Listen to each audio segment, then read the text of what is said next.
Корее приближается праздник середины осени, который называется Чусок.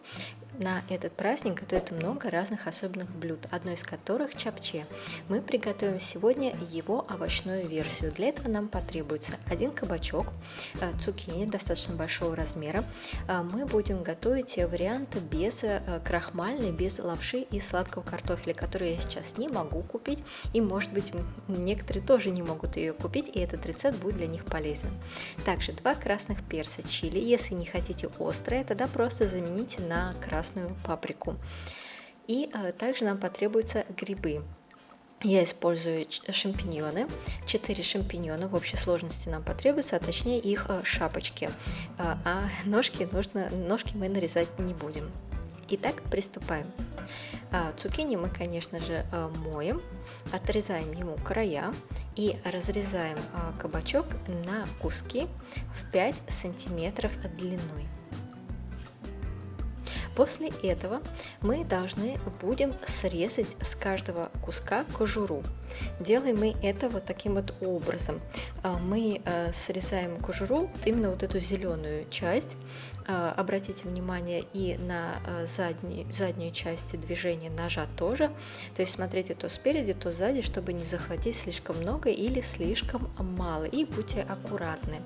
Таким вот образом мы срезаем кожуру, и где-то она у нас получается почти 5 миллиметров толщиной, но меньше.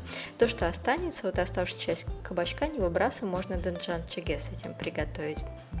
Теперь нам нужно будет полученную кожуру нарезать тонкой соломкой в стиле жульен. Чем, конечно, тоньше, тем лучше, но как получится. В общем, нарезаем соломкой и укладываем в какую-нибудь глубокую емкость, удобную для перемешивания. 2 щепотки соли, добавляем нарезанные кабачки и также добавляем немного воды, а именно 1 столовую ложку.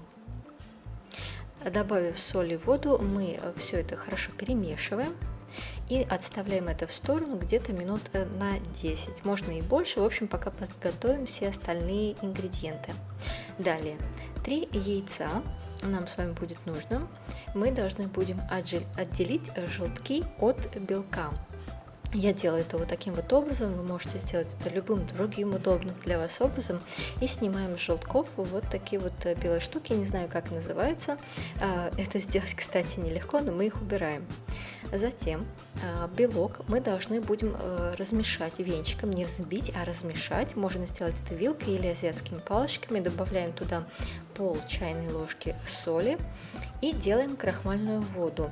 Крахмал 1 чайная ложка, вода 2 столовые ложки, добавляем в белок. Это мы делаем для того, чтобы он нам при приготовлении не доставил проблем, чтобы он получился у нас из него ровный блинчик, как вы увидите впоследствии. Можно, в принципе, крахмал и пропустить, и без этого блинчик приготовится. Просто он может вздуваться, подниматься и быть неровным. Затем мы белок должны будем процедить. Это мы тоже делаем для ровности блинчика самого. Также теперь мы взмешиваем, не взбиваем, а взмешиваем желток и точно так же процеживаем его через сито. Теперь наша задача сделать блинчики из белка и из желтка. Я вот использую такую вот сковороду для панкейков. Мы жарим тонкие блинчики, где-то 1-2 миллиметра. Но если получится толще, не переживайте. Диаметр, вот у меня сковородка для панкейков. Если вы будете на обычной сковороде, то там уже сложнее контролировать, чтобы они были ровно круглые. Но, тем не менее, это тоже можно сделать и на обычной сковороде. Когда одна сторона подхватилась, у блинчика прихватилась, вы можете зубочисткой и спатулой вот так вот аккуратно перевернуть их на другую сторону. Точно так же и с белками поступаем, но с белками всегда все немножко сложнее.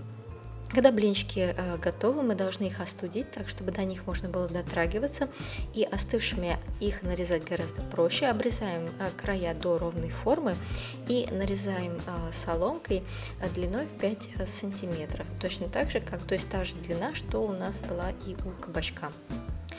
Теперь возьмемся за грибы. Шапочки грибов мы должны срезать вот таким вот образом, чтобы получить круги. И затем эти круги мы нарезаем тоже соломкой длиной в 5 сантиметров. Желательно для этого возьмите грибы с шапочками побольше и не переживайте, если не получится слишком тонкая соломка, это не страшно. Оставшиеся части от грибов тоже не выбрасываем, их тоже можно использовать для приготовления того же самого дэнджан чиги. Ничего у нас не пропадает. Теперь беремся за перцы чили. Разрезаем перец напополам вдоль. И затем чайной ложкой или кофейной ложкой, очень удобно пользоваться, убираем внутренние прожилки и семена. Аккуратно, потому что перец может прыскаться соком, будьте осторожны, чтобы вам не прыснуло в глаза и может жечься, поэтому лучше использоваться перчатками, если не привыкли.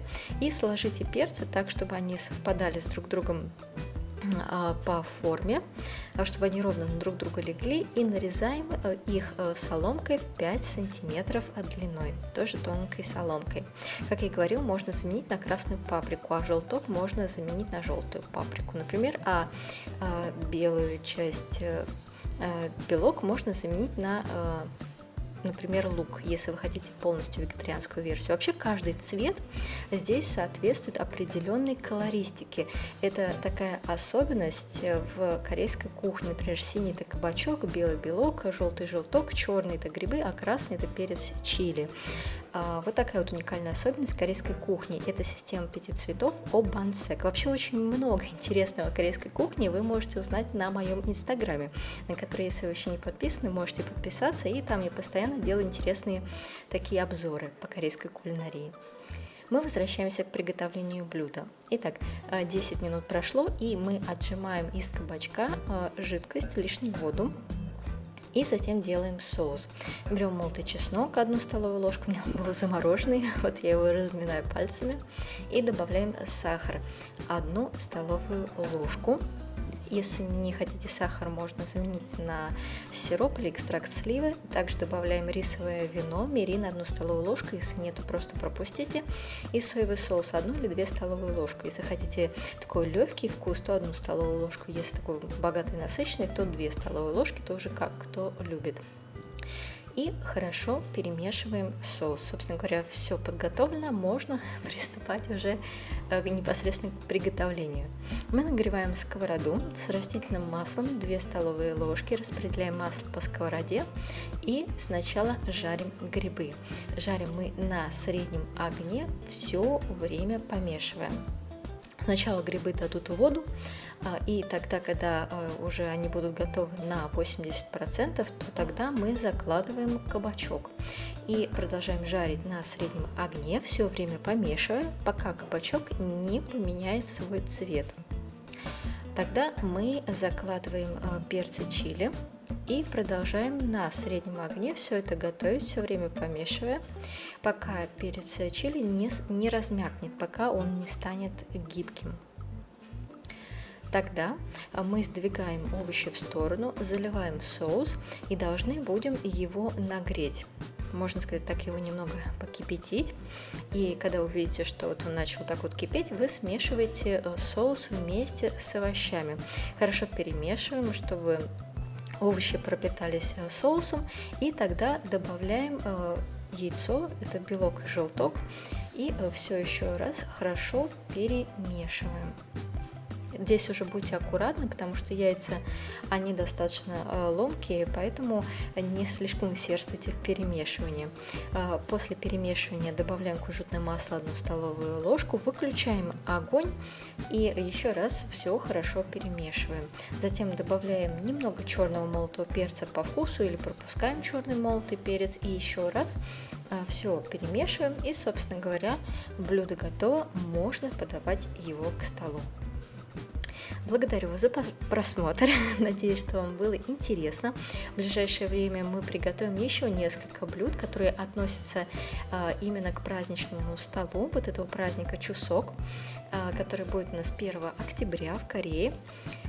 И надеюсь, что вы ко мне присоединитесь, потому что эти блюда, они традиционные. И сегодня мы приготовили вегетарианскую, можно сказать, версию, исключить яйца традиционного чапче.